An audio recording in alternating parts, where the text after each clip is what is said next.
2 centuries ago, in the heart of a mighty kingdom, ruled King Obiora, a man feared and respected by all. His kingdom stretched beyond the vast rivers and deep forests, a land of gold, warriors, and ancient gods. He was a ruler of power, yet beneath his golden crown and heavy robes, he carried a secret burden. King Obiora was once a boy who grew up listening to the whispers of the elders. They told him stories of his ancestors, warriors who fought beasts, kings who built cities, and those who angered the gods. But one tale haunted him most, a curse placed upon his bloodline. It was said that if a royal child dared to love a commoner, the spirits of the land would rise in fury, bringing ruin to the throne. As years passed, King Obiora became a man of tradition. He followed the old ways, honoring the gods, obeying the spirits, and ensuring his only daughter, Princess Adaeze, would marry a noble prince. He built walls around her heart, guarding her like a treasure that could not be touched. But the heart is wild, and fate does not bow to kings. Little did he know, in the quiet corners of his kingdom, love was about to defy him. A love that would shake the very foundation of his rule. A love that would bring war between a father and daughter, between duty and desire. As the story unfolds, you won't want to miss what happens next. Subscribe to my YouTube channel, like this post, and turn on the notification bell. The storm is coming, and it will change everything. Princess Adaeze sat inside the grand palace, staring out of the window as the sun painted the sky with gold. She had everything: silk robes, glittering jewels, and maids who obeyed her every wish. Yet her heart felt like a bird trapped in a golden cage. Every day was the same: lessons in royal duties, endless rules, and the weight of expectations pressing down on her. She wanted to breathe, to feel the earth beneath her feet, to be free. So, one evening, as the palace drums echoed through the air, she made a bold decision. She left the palace walls, stepping into the village with her maids trailing behind her. The scent of roasted yams filled the air. Children laughed as they ran barefoot, and the sound of the river hummed in the distance. Then she saw him. In front of a small hut, a young hunter sat, sharpening the blade of his spear. His hands were strong, his skin kissed by the sun, his eyes sharp like an eagle's. His bow and arrows lay beside him, and the air around him smelled of the forest, earthy, wild, untamed. Something about him drew her in, like a story waiting to be told. She stopped walking. Her maids gasped, whispering warnings. But she did not care. The princess, who was always told where to go, now followed her heart. Slowly, she stepped forward, closing the distance between royalty and a common hunter.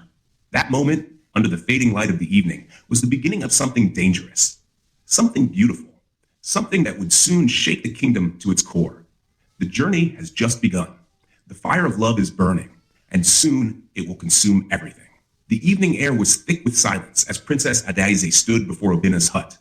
The wind carried the distant sound of village drums, but in that moment, the world seemed to pause. Her heart pounded as she watched the hunter's skilled hands glide over his weapons, his fingers moving with quiet strength. The maids behind her shifted nervously, their eyes darting around. This was not right. A princess should not stop before a commoner's home. A princess should not look at a man who had no title, no wealth, nothing but his bow and arrows. But Adaeze did not care. She had spent her life locked inside palace walls, told who she could be, what she should feel, and whom she must marry. Yet, standing there, watching Obinna work in the dim evening light, she felt something new: freedom. The hunter lifted his head, his gaze meeting hers. His eyes held no fear, no desperation, only the quiet strength of a man who had seen hardship and survived. He did not bow. He did not speak. He only looked at her, and in that simple moment, something shifted in the air. But the world does not allow forbidden things to grow in peace. Hidden in the shadows, unseen eyes watched them. Whispers spread like wildfire. A princess standing before a hunter's home? It was an insult to the throne, a disgrace to the gods. And soon, those whispers would find their way to the palace. The path ahead is filled with danger. What will happen when the king learns of this? The night air grew colder as Princess Adaeze turned back toward the palace. Her heart still raced, her mind replaying the sight of the hunter, his quiet strength, the way he did not cower before her like the nobles did. There was something about him, something different, something dangerous. But as she stepped through the palace gates, she felt it, the shift. The air inside was heavy, thick with an unseen tension. The maids who had followed her dared not speak of where they had gone, but silence was not enough to stop the storm that was coming. Somewhere within the palace walls, whispers had already begun. The guards who had seen her walking through the village, the servants who had noticed her absence. The walls of the palace had ears, and soon the king would hear what they had to say. The next morning, Adaeze sat in the grand hall, dressed in royal robes, her father seated before her. King Obiora's face was unreadable, his eyes dark pools of hidden thoughts. He was a man who ruled with iron, a king whose word was law. And now those whispers had reached him. He did not speak of it, not yet. But she saw it in the way his fingers gripped the armrest of his throne, the way his jaw clenched when he looked at her. The storm had begun, and soon it would break. And far from the palace, in his quiet hut, Obinna did not yet know that his life was about to change forever. The fire is growing, and soon it will consume everything. What will happen when the king unleashes his wrath? The sun rose over the kingdom, bathing the palace in golden light, but inside the great hall, darkness loomed. King Obiora sat upon his throne, his fingers tightening around the carved wood as the whispers grew louder. His daughter, the princess of the land, had been seen with a common hunter, a man with no name, no wealth, no title. It was an insult, an abomination. The elders of the court stood before him, their voices filled with worry. This could not be allowed. The bloodline of the gods could not mix with that of a mere villager. If the spirits were angered, they would curse the land, and the throne itself would crumble. The king's heart burned with fury. He had given his daughter everything, power, wealth, a future carved in gold. Yet she had thrown it all away for a man who hunted animals in the forest? His blood boiled at the thought. He had to put an end to this before it was too late. Summoning his guards, he issued a single command: find the hunter. The soldiers moved like shadows, their steps silent, their mission clear. They would drag Obinna from his hut, bring him before the king, and make an example of him. No man would ever dare reach for what belonged to royalty. But Adaeze was not blind. She saw the tension in the palace, felt the shift in the air. She knew her father's heart, and she knew he would not sit still. A deep fear curled inside her. She had to stop this. She had to warn Obinna. As the palace doors shut behind the king's soldiers, the first drops of the coming storm began to fall. The hunt had begun. The fire is spreading, and there is no turning back. Will Obinna escape the king's wrath, or will he be caught? The palace gates swung open, and the king's soldiers marched out like silent shadows. Their mission was clear: find the hunter, drag him to the palace, and show him that no man could touch what belonged to the king. The village, once filled with laughter and the sound of pounding mortars, fell into uneasy silence. Whispers spread from hut to hut. The king's wrath had been awakened. Obinna was in the forest when they arrived at his hut. He had left at dawn, his bow slung over his shoulder, his arrows tucked against his back. He did not know that danger was creeping toward him. He did not know that the walls of the kingdom had turned against him. The guards stormed into his home, turning over clay pots, ripping through his hunting tools, searching for the man who had dared to catch the princess's eye. But he was not there. A young boy, no older than 10, watched from behind a tree. His heart pounded as he saw the soldiers destroy the hut, their anger growing with each empty corner. He knew Obinna. He knew where the hunter went each morning. Without a second thought, the boy turned and ran.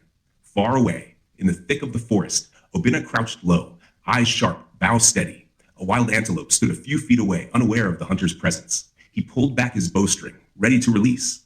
But then he heard it.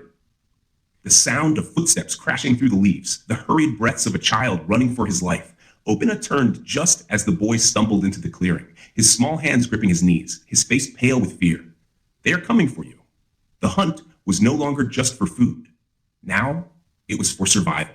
The fire is burning, and the hunter has become the hunted. Will Obinna escape, or will the king's guards find him? Obinna's heart pounded as the boy's words sank in. The king's guards were coming. They would show him no mercy. He was no warrior, no prince with soldiers at his command, just a hunter with nothing but his bow, his arrows, and the instincts that had kept him alive in the wild. He could not go back to his hut. They had already been there. He could not run to the village. The people feared the king too much to help him. The only place left was the forest, the deep parts where even the bravest hunters dared not go. He grabbed the boy's shoulders, his grip firm but not unkind. Go home, his eyes seemed to say. Forget you saw me. Then, without another word, he ran. Behind him, the trees whispered as the wind carried the distant sound of marching feet. The guards were close, too close. He pushed forward, dodging thick branches, leaping over fallen logs. The forest was his home. He knew its paths better than anyone. But even the fastest deer could be caught if enough hunters gave chase. Back at the palace, Princess Adaeze felt the walls closing in. She had tried to act normal, to sit through the morning rituals, to pretend she did not know what her father had done. But her hands trembled. Her throat was dry.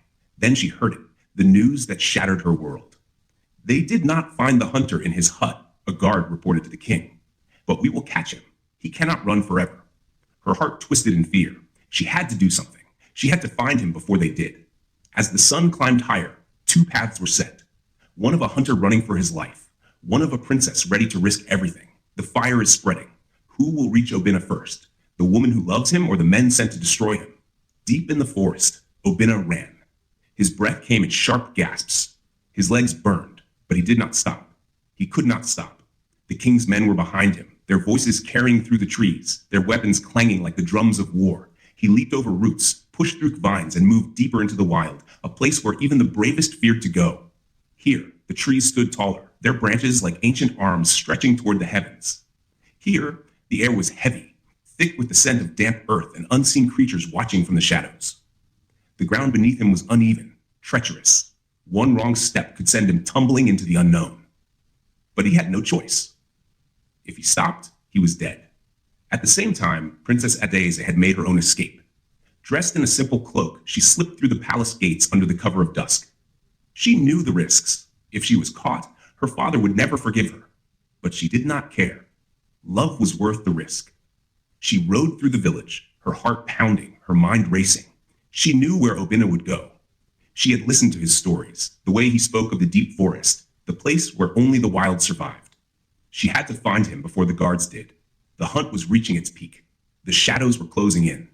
But would love be enough to save them? Or was fate already against them? This is the moment you do not want to miss. The story is only getting darker, and the twists are just beginning. Subscribe to my YouTube channel, like this post, and turn on the notification bell, because what happens next will leave you speechless. The fire is now unstoppable. Will love survive, or will the darkness swallow them whole? Obinna's legs ached, his lungs burned, but he did not stop. The forest around him grew darker, the air thicker. He could hear the rustling of leaves behind him, the heavy footsteps of the king's soldiers moving like a pack of hungry wolves. They were close, too close. He needed to hide. He needed to disappear. Up ahead, he spotted a fallen tree, its roots pulled from the ground, forming a hollow space beneath it. Without hesitation, he threw himself inside, pressing his body against the damp earth. He forced his breathing to slow. The soldiers' voices drew nearer. "He has to be here," one of them growled. They spread out, searching, their torches casting flickering shadows across the trees. Obinna remained still, his heart pounding like the distant beat of war drums. Minutes passed. Then silence. Had they given up? Were they gone? He let out a slow, careful breath. But just as he moved to crawl out, pain exploded through his skull. Darkness swallowed him. Far away, Princess Adaeze's horse raced through the forest. Her heart pounded harder than the hooves against the ground. She was close. She could feel it. But then a sound made her freeze. A scream. A cry of pain, sharp and short, before the forest fell silent once more. Terror gripped her chest. Obinna. She urged the horse forward, faster, reckless. She could not be too late. She would not let them take him. But fate is cruel. And when she arrived at the clearing, all she found was an empty space where he once stood. Only his bow remained, broken in the dirt. The fire has swallowed everything. The darkness has won, or has it? Pain. That was the first thing Obinna felt when he woke up. A sharp, throbbing ache in his head, his body heavy as if weighed down by stones. The air was damp, thick with the stench of rotten death. He tried to move, but chains rattled around his wrists and ankles, their cold grip biting into his skin. Then he understood. He was in the dark pits, the king's prison, a place where men entered but never left. Above him, the ceiling was nothing but jagged rocks, dripping water that echoed in the silence. The walls were rough, covered in scratches, marks left by those who had been here before him. Some had tried to claw their way out. None had succeeded. The guards had taken everything from him, his bow, his arrows, his freedom, but they could not take the fire inside him. He had to escape. Meanwhile, back at the palace, Princess Adaeze stood before her father, her hands trembling. The king's face was carved from stone, his anger silent but heavy. He did not yell. He did not strike. His silence was worse than any blow. "You are a princess," his gaze seemed to say, "and you will learn your place." Obinna was gone, locked away beneath the palace, lost in the shadows, and if the king had his way, she would never see him again. But Adaeze had already made her choice.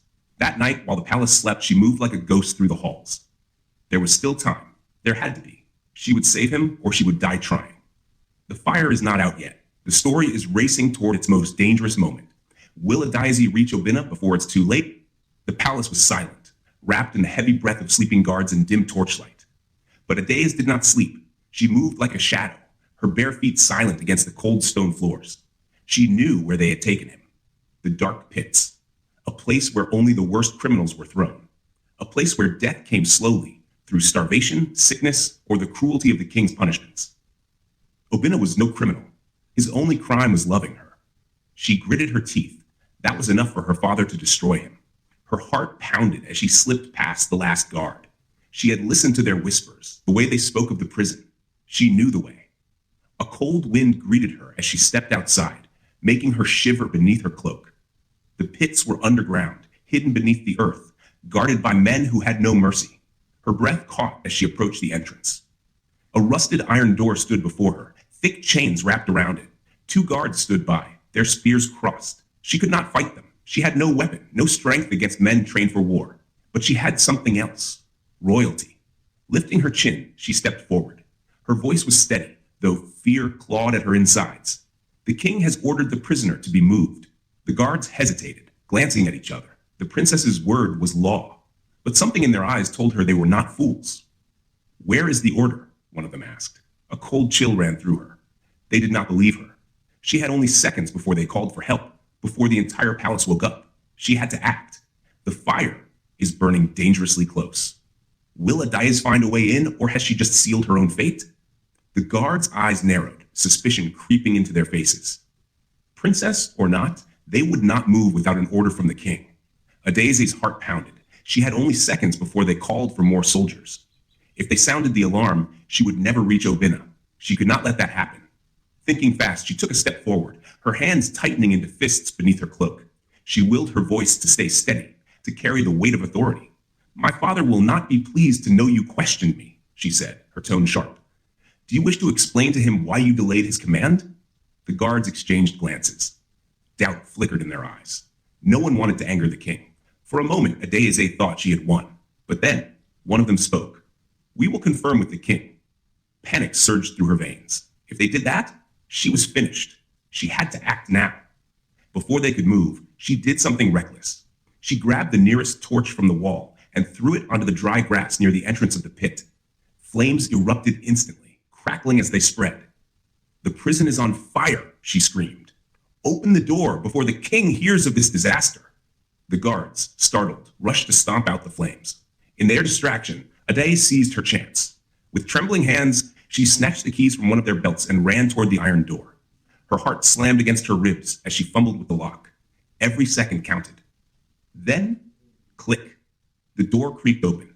She slipped inside, vanishing into the darkness below. The fire is raging, and time is running out. Will Adaeze reach Obinna before it's too late? Or has she just stepped into her own doom? The air inside the dark pits was thick with decay. A foul stench clung to the walls, mixing with the distant sound of dripping water. Adaeze's stomach twisted, but she pushed forward.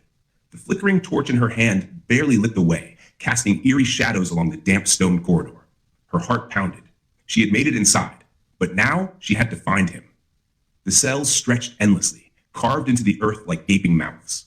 Some held prisoners, their weak bodies slumped against the walls, their hollow eyes watching her with curiosity and disbelief.